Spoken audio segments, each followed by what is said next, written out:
Hello learner, my name is Ruchi Gupta. Welcome to my channel Ruchi eco classes 5 UGC NET. इस वीडियो में हम जो UPPSC 2014 वाला पेपर कर रहे हैं। तो स्टार्ट करते हैं हम लोग। क्वेश्चन नंबर हमने 28 किया था। क्वेश्चन नंबर 28 था, by which method monopoly power is measured. ठीक, सॉरी, हाँ। तो ये 28 था। तो elasticity of demand, cross elasticity of demand, learner method. तो लर्नर मेथड में हमारा जो है इलास्टिसिटी ऑफ डिमांड इंक्लूड हो जाता है। तो ये हमारा हो जाएगा all of this. Question number 29 है हमारा, व्हाट इज़ बिलेटेरियल मोनोपोली। तो बिलेटेरियल मोनोपोली में आपको पता है कि सिंगल सेलर और सिंगल बायर होते हैं। तो यहाँ पे ये हमारा जो है ऑप्शन नंबर 2 हो जाएगा। नेक्स्ट है हमारा question number 30, NNP at factor cost is equals to, यानी हमारा net national product at factor cost किसके बराबर होता है। तो net national product at factor cost equal होता है हमारा यानी NPMP minus indirect taxes plus subsidy. इससे रिलेटेड जो है ये होता है हमारा। ठीक, यहाँ पे हम जो है इसके बारे में थोड़ा सा पढ़ लेते हैं। ये देखिए, national income from factor cost is also included is also called national income of a country. Therefore, while calculating national income, we must deduct indirect tax and add subsidy into NNP. लेकिन जब हम यहाँ पे जो है, तो यहाँ पे जो है हमारा ये हो जाएगा NNP minus indirect taxes plus subsidy. यहाँ इनको हम ब्रैकेट में करेंगे तो ये माइनस हो जाएगा। ठीक, नेक्स्ट है हमारा Which one of the following is not the component of regrettable cost। कि कौन हमारा जो है रिग्रेटेबल कॉस्ट का जो है कंपोनेंट नहीं होता। तो सबसे पहले रिग्रेटेबल कॉस्ट को जानिए कि रिग्रेटेबल कॉस्ट क्या होता है। तो ये हमारा जो है GDP से रिलेट होता है। जिन चीज़ों को हम जो है GDP में इंक्लूड नहीं करते, जैसे कि जो प्रोडक्टिव नहीं होते, तो उन चीज़ों को हम जो है GDP में इंक्लूड नहीं करते, तो वो हमारे जो हो जाते हैं रिग्रेटेबल कॉस्ट हो जाते हैं। ठीक, और उसके कंपोनेंट में जैसे हमारे वेलफेयर वाली ये चीज़ें हो गई, लोगों के इकोनॉमिक वेलबींग वाला। तो एक्सपेंडिचर ऑन पुलिस, इससे कोई मतलब वेलबींग तो हो रही है, बट कोई इफ़िशियंसी मतलब एज ए सोशल टर्म में हो रही है, बट इकोनॉमिक टर्म में नहीं हो रही है। तो ये यहाँ पे हमारा कंपोनेंट ऑफ रिग्रेटेबल कॉस्ट में जो है इंक्लूड हो जाएगा। ठीक, एक्सपेंडिचर ऑन जुडिशरी, ये एक्सपेंडिचर और इंटरटेनमेंट जो है कि हमारे इकोनॉमी में जो भी है ये स्टेट टैक्स का जो है कि हिस्सा होता है। तो कुछ ना कुछ परसेंट तो मिलता ही है हमें, और आज के टाइम में तो इंटरटेनमेंट एक बड़ी इंडस्ट्री हो चुकी है। तो यहाँ पे ये वाला जो है कंपोनेंट नहीं है रिग्रेटेबल कास्ट का, बाकी सारे हैं। नेक्स्ट है हमारा, which one of the following account is not included in classified account of national income accounting. ठीक, तो सबसे पहले जो है अकाउंट देखिए दो तरीके के होते हैं, कैपिटल और करेंट अकाउंट। और उसमें एक होता है फाइनेंशियल अकाउंट, जो कि हमारे बैलेंस के लिए होता है, जिसको हम कैपिटल अकाउंट में ही इंक्लूड करते हैं।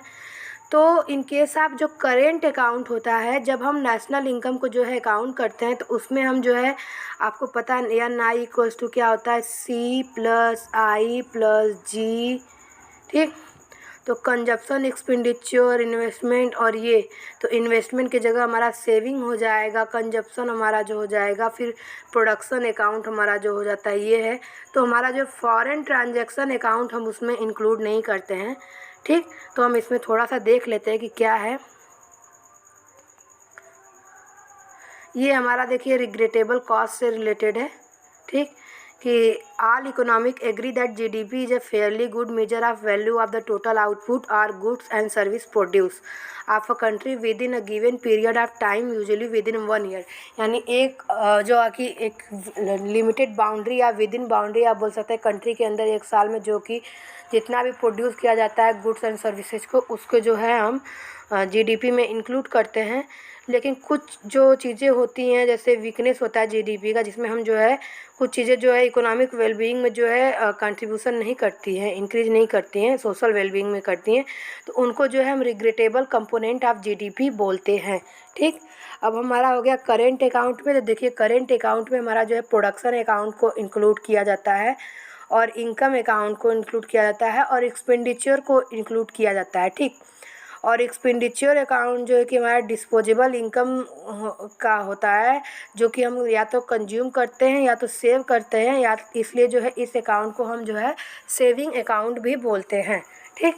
तो आप यहाँ पे स्लाइड दी हुई है, आप पढ़ लीजिएगा पूरा, और मैं आपको जो है इसका PDF जो है दे दूँगी, ठीक। तो यहाँ पे जो है फॉरेन ट्रांजैक्शन अकाउंट हमारा हो जाएगा इसका आंसर, कि यहाँ पे जो है फॉरेन ट्रांजैक्शन हमारा इसका हिस्सा नहीं है नेशनल इनकम अकाउंटिंग का, और बाकी सारे हैं। तो नेक्स्ट है हमारा ये रहा इसका हिंदी में, निम्न में से कौन सा लेखा राष्ट्रीय आय लेखांकन के वर्गीकृत खाते में सम्मिलित नहीं है। नेक्स्ट है हमारा 33 national income measurement is incomplete as it does not included in, ठीक। तो नेशनल इनकम में सबसे पहले मैं आपको बता दूं transfer payment, non marketable good and services, capital gain. तो कैपिटल गेन जो होता है वो over the period of time होता है, और नेशनल इनकम हमारा जो है विद इन 1 ईयर का जो है हम मेजर करते हैं। तो आज आप जो है कैपिटल ले रहे हैं तो उसका गेन आपको जो है थोड़ा लॉन्ग टर्म में होता है या 3 साल में होता है, ऐसे होता है, तो उसको हम जो है GDP में इंक्लूड नहीं करते हैं। ट्रांसफ़र पेमेंट जैसे आपका बेरोजगारी भत्ता वगैरह हो गया, उसको भी हम जो है इंक्लूड नहीं करते हैं। और ये non marketable good and services जो है इसको भी इंक्लूड नहीं करते। तो ये तीनों हमारा जो है इंक्लूड नहीं होता है इन केस आप हम जब नेशनल इनकम मेजरमेंट करते हैं। तो इसके बारे में भी मैंने थोड़ा सा दिया हुआ है। No capital gain will not be included in national income as they do not add to the current flow of goods and services in the economy. ये यानी कि ये जो है करेंट 1 साल के अंदर नहीं होते हैं, ठीक। और जो नॉन मार्केटेबल गुड होते हैं वो इंक्लूड नहीं होते हैं हमारे नेशनल इनकम के एस्टिमेशन में, बिकॉज ये जो है ऑर्गेनाइज मार्केट में जो है ये कंज्यूम नहीं किए जाते।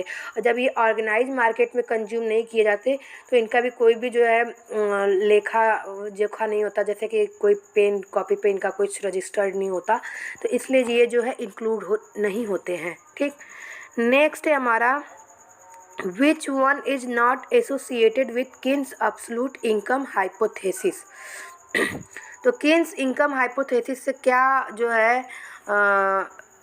एसोसिएट नहीं है। तो सबसे पहले किन्स एब्सोल्यूट इनकम हाइपोथेसिस जो है हमारा एब्सोल्यूट इनकम पे डिपेंड करता है। यहाँ पे consumption is depend upon the current income आप बोल सकते हैं, या एब्सोल्यूट इनकम पे।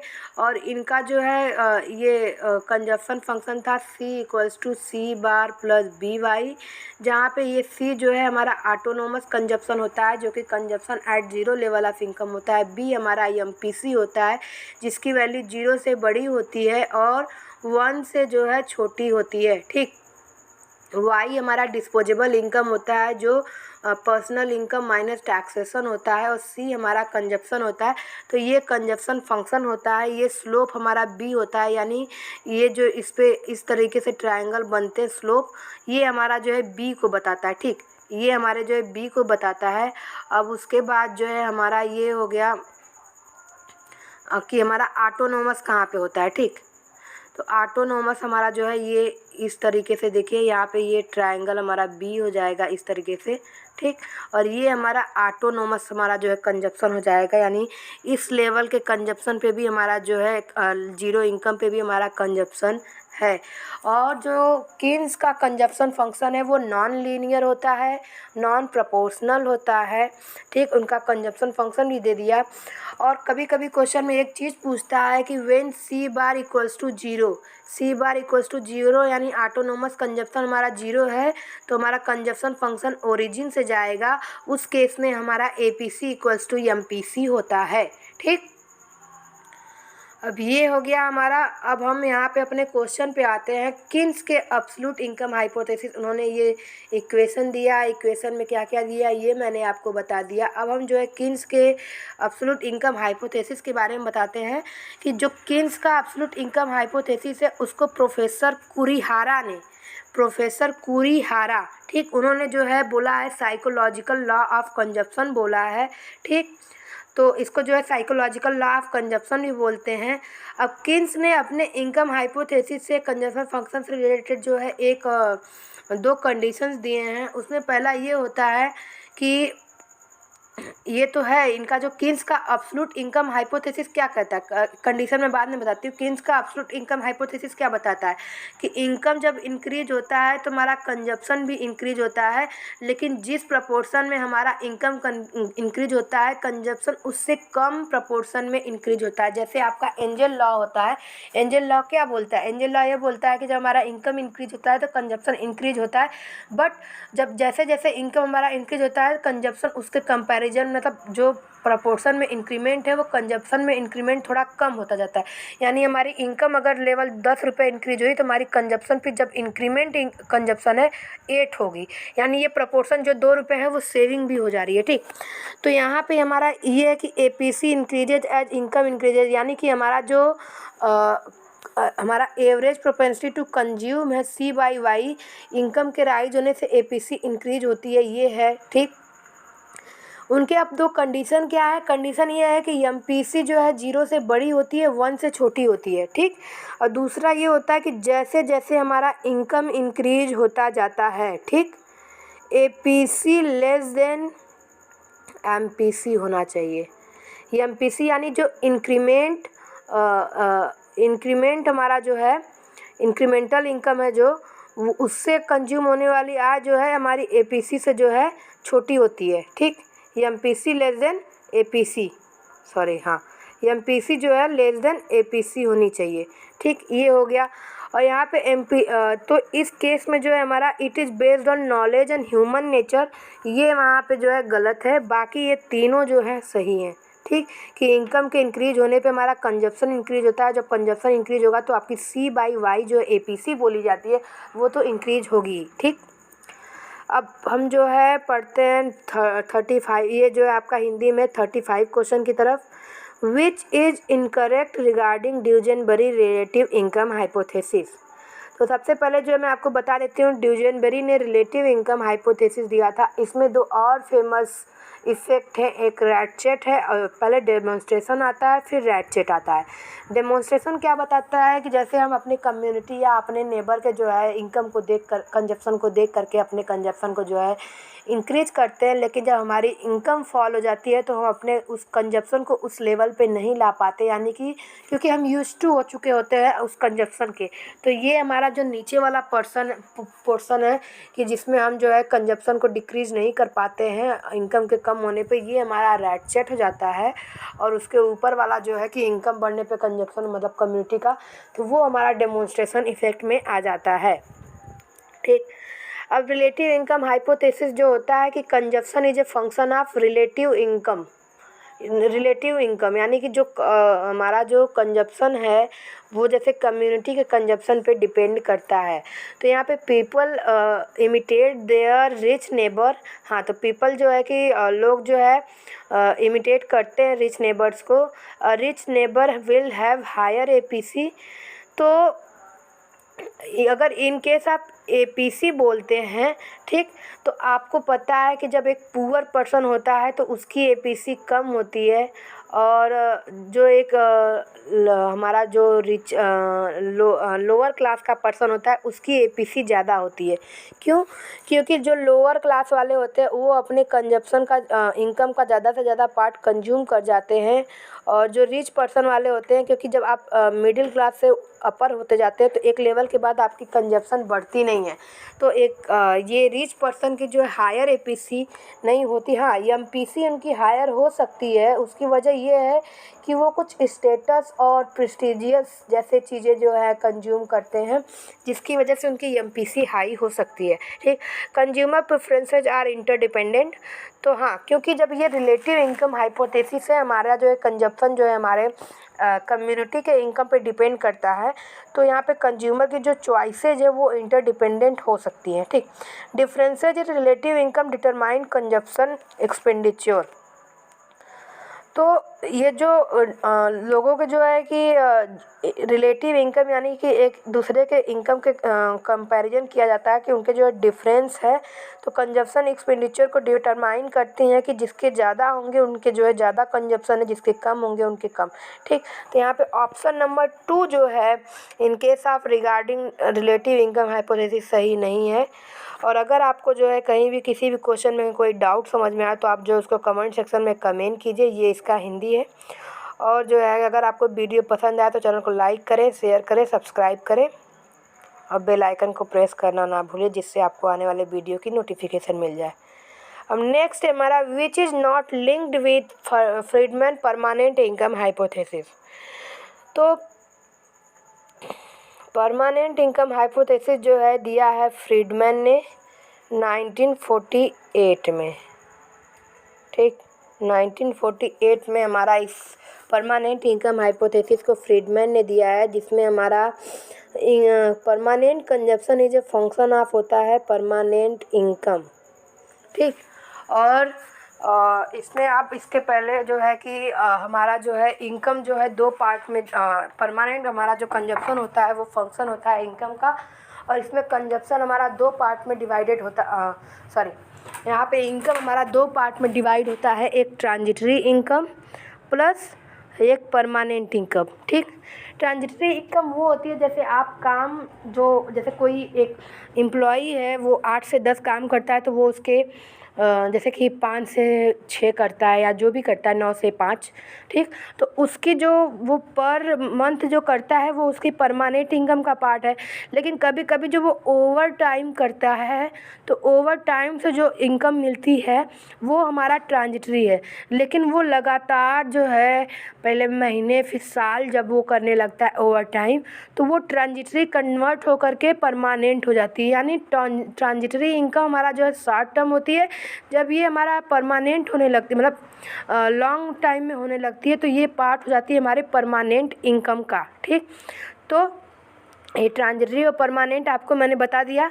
तो ट्रांजिटरी इनकम भी हो सकता है, ट्रांजिटरी कंजप्शन हमारा होता है। ठीक, लेकिन यहाँ पे जो है रिलेटिव इनकम नहीं होता। Relative income is a part of relative Duesenberry वाला जो है इनकम हाइपोथेसिस। तो यहाँ पे ऑप्शन नंबर 3 हो जाएगा हमारा। ये हिंदी में हो गया हमारा सापेक्षिक आय, स्थायी आय, तो यहाँ पे सापेक्षिक आय होगा। नेक्स्ट है हमारा as per life time theory the average income of an individual at the beginning of as life. ठीक, तो ये जो है हमारा देखिए इसमें जो है अब्सोल्यूट पूछ लिया, रिलेटिव पूछ लिया और परमानेंट पूछ लिया। अब जो है लास्ट हमारी हाइपोथेसिस है लाइफ साइकिल हाइपोथेसिस। ठीक, ये जो है लाइफ टाइम थ्योरी जो है लाइफ साइकिल हाइपोथेसिस से रिलेटेड है। इसको जो दिया है मोदी-ग्लानी ने। ठीक, ये मोदी-ग्लानी ने हमें दिया है ये थ्योरी। तो ये जो लाइफ साइकिल हाइपोथेसिस है इसमें एक पर्सन के लाइफ को जो है एक्सपेक्ट किया गया है अराउंड 75 ईयर। ठीक, अराउंड 75 ईयर, जिनमें से वो जो है 0 से 15 स्टार्टिंग के 0 से 15 वो जो है बैठ के खाता है और लास्ट के जो है 60 to 75 भी ये बैठ के खाता है। ठीक, बाकी ये जो 15 से हमारा जो है 60 है ये इसमें काम करता है। ठीक, ये इसमें जो है काम करता है, यानी कि यहाँ से वो जितना काम करके सेव किया रहेगा उसको अपने जो है फ्यूचर एक्सपेंडिचर को जो है फ्यूचर एक्सपेंडिचर करेगा। और इनिशियली जो ये होता है ये हमारा जैसे कि ऑटोनोमस कंजप्शन हो गया, consumption at zero level of income, जिसको आप डिस सेविंग से लेंगे या कोई बारोइंग से लेंगे तो यहाँ से वो इस तरीके से यहाँ पे कंजप्शन अपना करता है, यहाँ पे वो अर्निंग करता है इतने में और फिर उसको जो है फ्यूचर में इतना एक्सपेक्ट करता है। ठीक, तो जब हमारी स्टार्टिंग के जब हमारी यूथ जब कमाना अर्न करना शुरू करती है तो वो लो होती है, और जब वो रिटायरमेंट से कुछ साल पहले होती है क्योंकि उनकी जो है वर्किंग एफिशिएंसी जो है एज बढ़ने की वजह से कम हो जाती है तो वहाँ पे भी जो है लो होती है। ठीक, बट इन केस ऑफ वो जो मिडिल वाला होता है पोर्शन, यानी जो हमारे इनिशियल यूथ जो एक काम स्टार्ट करने के टाइम होता है 5 से 10 साल, वहाँ पे कम होती है, और जब हमारा रिटायरमेंट के 5 से 10 साल पहले कम होती है। यानी जो हमारा ये 25 से 40 होता है या 45, ये यहाँ पे ये अर्निंग ज़्यादा होती है। ठीक, तो ये अर्निंग तो यहाँ पे ज़्यादा सेविंग भी होती है। तो इसने यहाँ क्या पूछा है, as per life theory the average income of an individual is at the beginning of his life. तो वहाँ पे जो है अब्सोल्युटली लो इनकम इनकी होती है, निरपेक्ष रूप से कम इनकी जो इनकम होती है।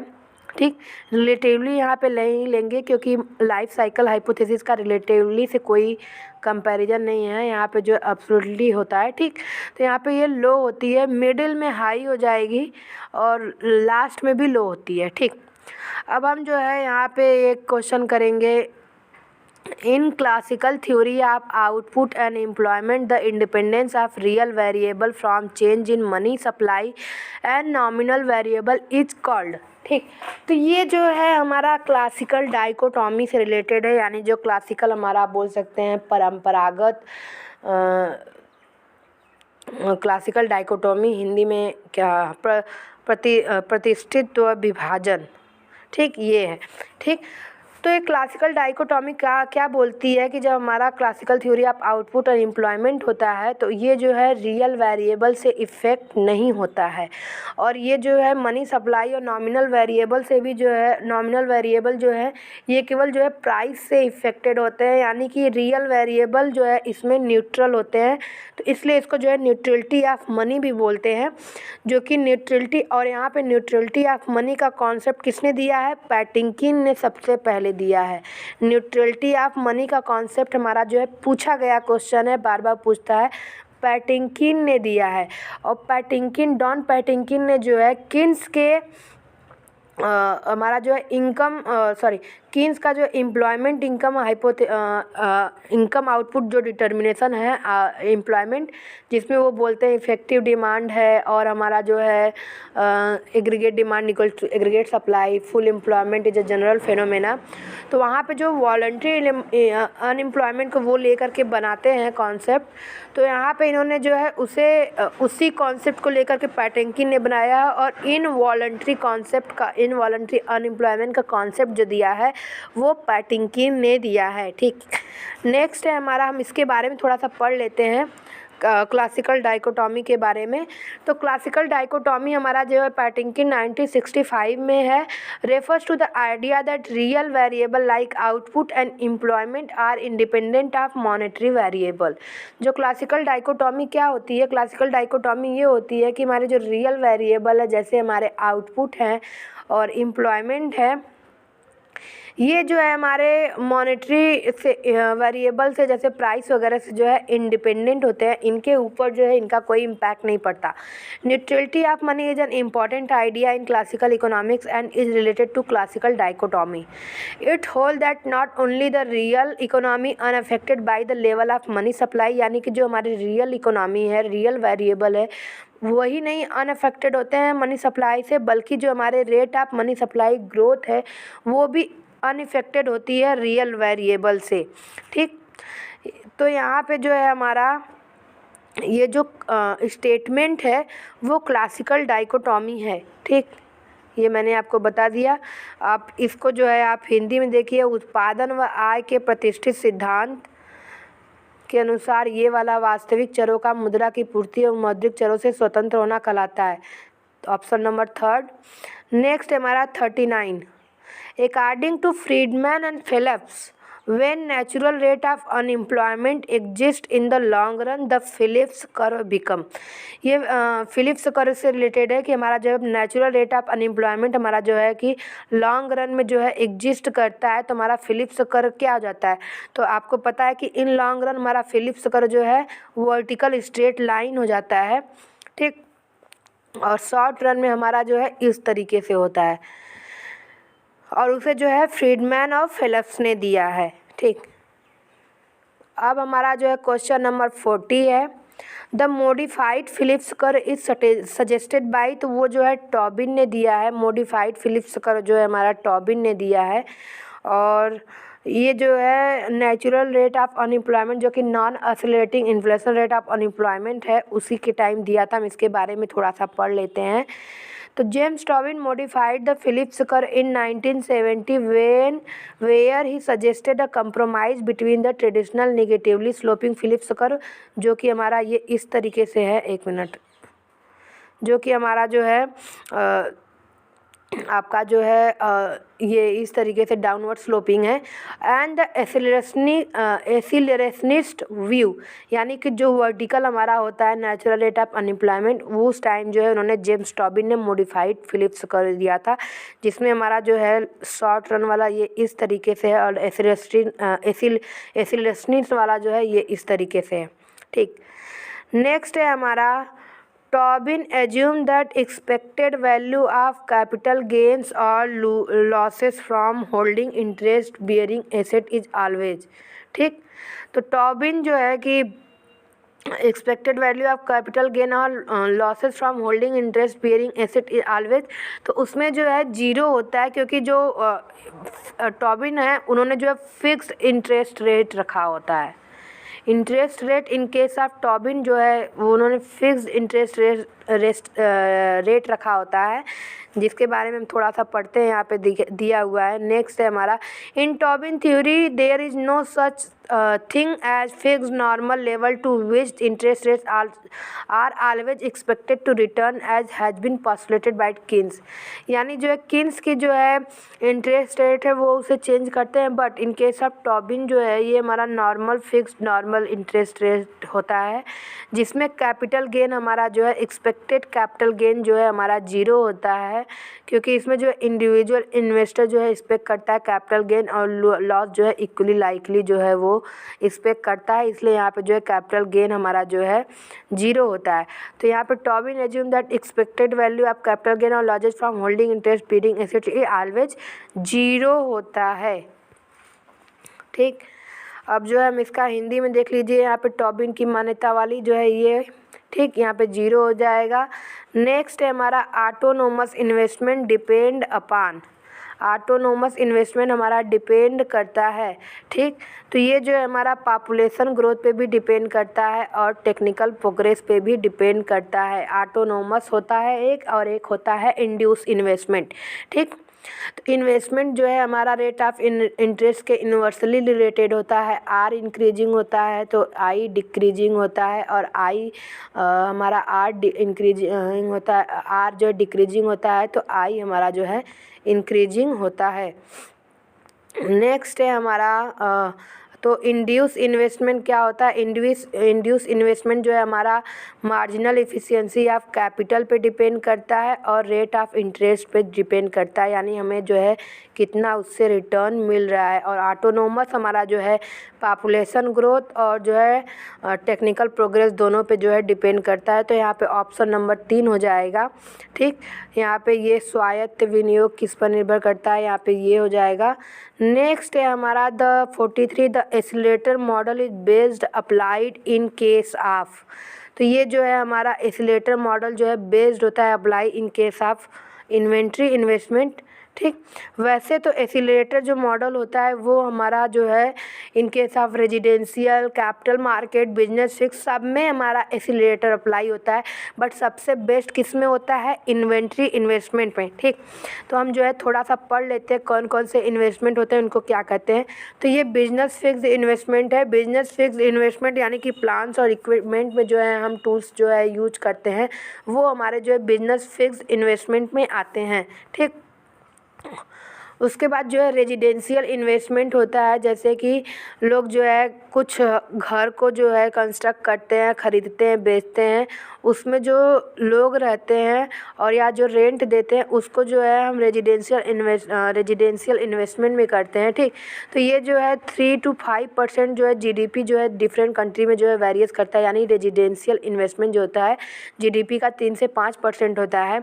और जो average life of a house का जो एक लाइफ हाउस की जो एक एवरेज लाइफ मानी जाती है वो 40 से 50 साल मानी जाती है।